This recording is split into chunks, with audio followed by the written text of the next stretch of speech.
Hey guys, this is Andrei, a certified translator and a real estate concierge, and today we have a sort of a final kind of a festive release of the year's gossip, headlines and rumors. The ducks are gonna take part at some point.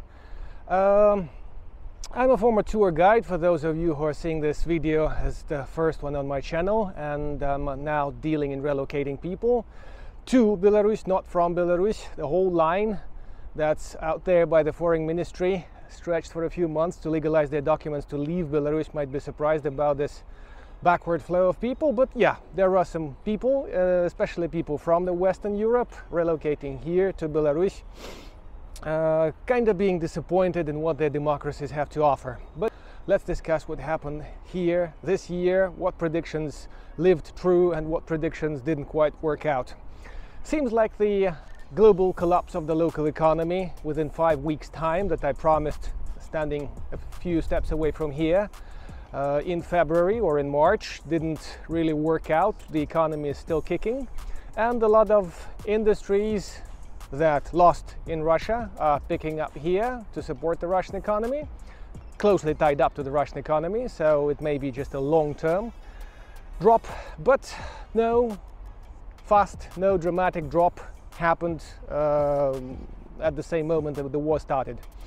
The war is ongoing. It's a very sad development. Belarus has not stepped into the war yet. I mean the classical military field involvement.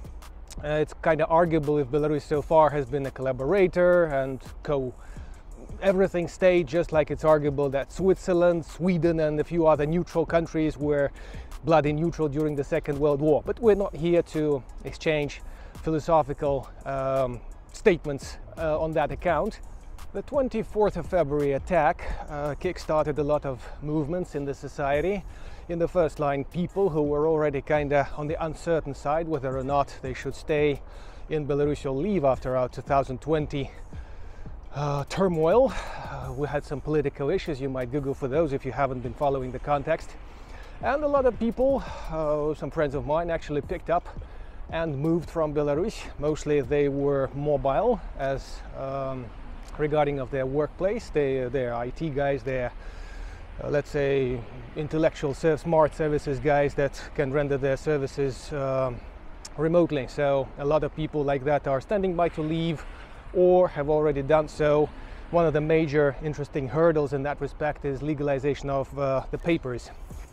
With the departure of the, let's say, stereotypical IT guys, stereotypical meaning mostly here we overlooked guys working in different industries, and mostly we talked about IT employees, guys who were with world famous and just smaller niche local companies, providing products to foreign clients, global clients, earning average salaries of about $2,000 to $3,000 US, which is 5 times as much as local average monthly salary.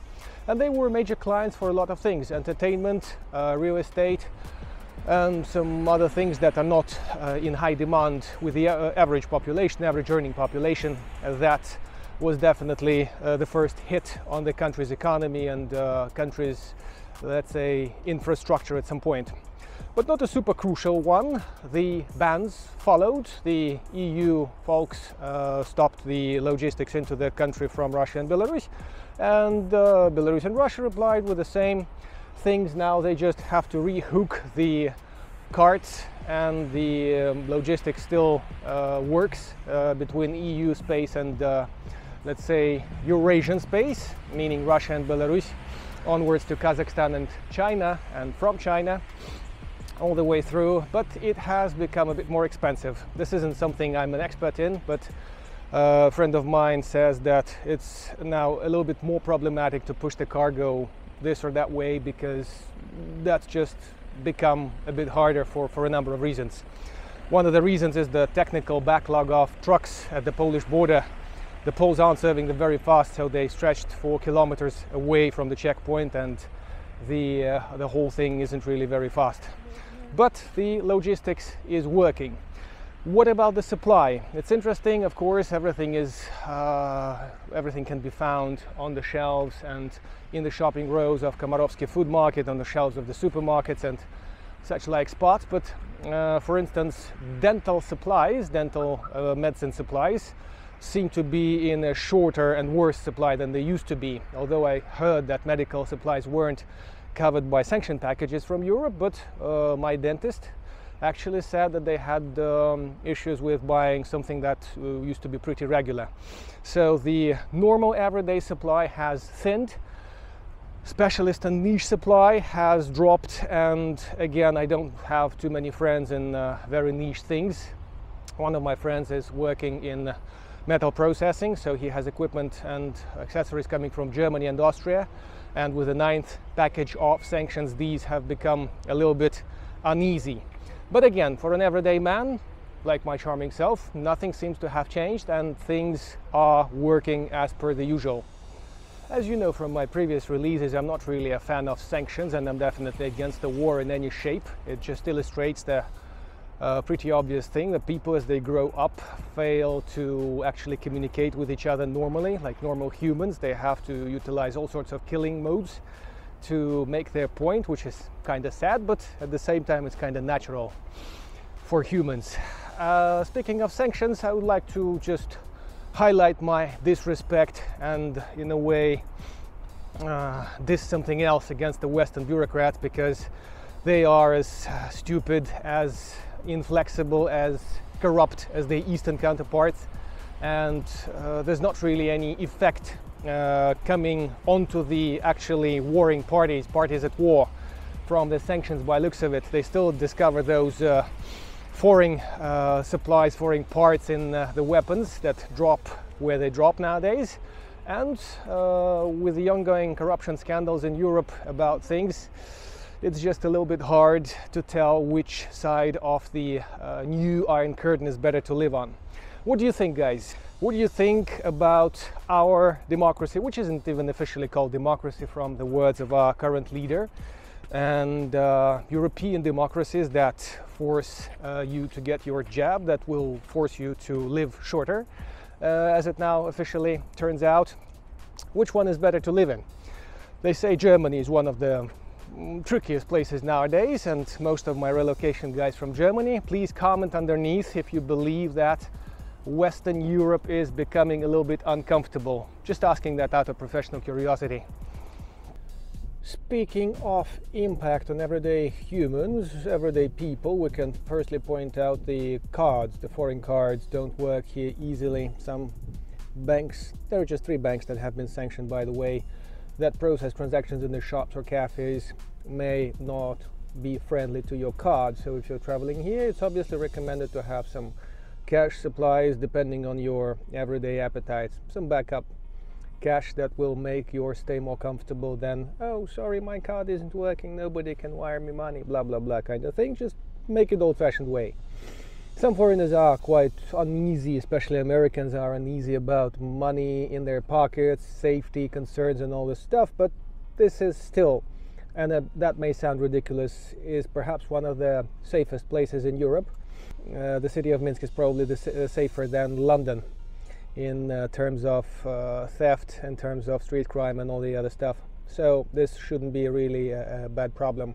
Speaking of my professional niche, relocation and real estate, banks are not so easy to the foreigners now. Firstly, they charge a commission before they accept somebody's wire. Firstly, they charge a commission before they set up an account, and some of the banks go to ridiculous measures. Setting up a US dollar account, for instance, requires a deposit of 20,000 rubles that you can't use on a separate account in the very same bank. So they kind of hold it as a deposit for you to have your account and use it here, which is a bit ridiculous. And of course, there are other banks that have less bloodthirsty programs. So if you need an advice on the plan and everything, you might message me, and perhaps in January I'll release a video about banks and setting up accounts and other things in the fast changing environment. As for real estate shopping, again my niche for the last 2 years, the clients this year have been coming with cash mostly.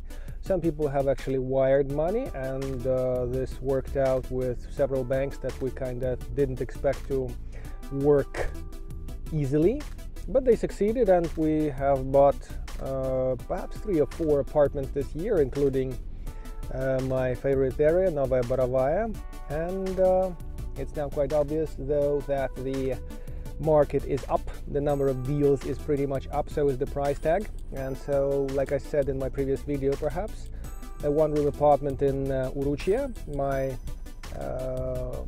other favorite area in eastern Minsk, is now $2,000 to $5,000 above the price range of 3 to 5 years back. So that speaks of something. People are shopping and the prices are up. In Galleria Minsk, the realm of consumerism, capitalism and several other isms, the crowd is quite jubilant. They're expecting a holiday. Everybody is kind of looking forward to New Year developments, high colors and everything. Speaking of retail, a few businesses ran away from Belarus, and some stores like, I won't be telling you about iStore. I'm not an iPhone guy, perhaps. More like a Samsung, but Samsung guys are now done. They have a couple of things on exhibition, but generally you can only, probe them, test them, but not buy them anymore. Samsung is gone, Sony is gone, and a bunch of other multi-brand stores have just upgraded from being a single brand stores, like the DJI guys who do drones, which are now fast selling and pretty well selling merchandise generally. Let's see the floors and let's debate on the Christmas mood as we walk. Thank you. I am neither an expert on glamour, but all these brand stores, some of these brands are more known than others, also have their price tags slightly higher than generally in Europe. Not sure what constitutes the price, but that's overpriced shit. From the stuff I'm wearing, I'm not exactly affected by this, but some people may be feeling hurt about an ability of getting trendy shit. So, generally, people are recreating, having fun. Those of them who have fun, eating, drinking, and getting ready for their New Year Eve. That's the main holiday in the year. I mentioned that in the previous videos. And the main celebration, the main happening, the main family thing, rather than either Christmas. Russian Orthodox Christmas follows in 7 days. The fir tree was removed by the Soviets once they grabbed power in the 20s, but then was restored shortly before the war. So Grandfather Frost and a bag of presents and all the other stuff generally also make the major feature of this holiday here as well. I guess it's kind of obvious that COVID is no longer around here officially. Nobody gives a shit. The food court is packed, people enjoying all sorts of cuisines and all sorts of products. And maybe I'll grab my New Year's soup over here. At this nice optimistic point, I would like guys to wish you luck in the coming year. I know it's gonna be perhaps worse than this one, but let's just hope it's not gonna be so. So, wishing you all the best. Cheers, with best regards and best wishes from Minsk. And enjoy your celebration, if you have any, in the specific manner that you chose to celebrate. This was Andrei from Minsk. See you here somewhere. Cheers and Happy New Year.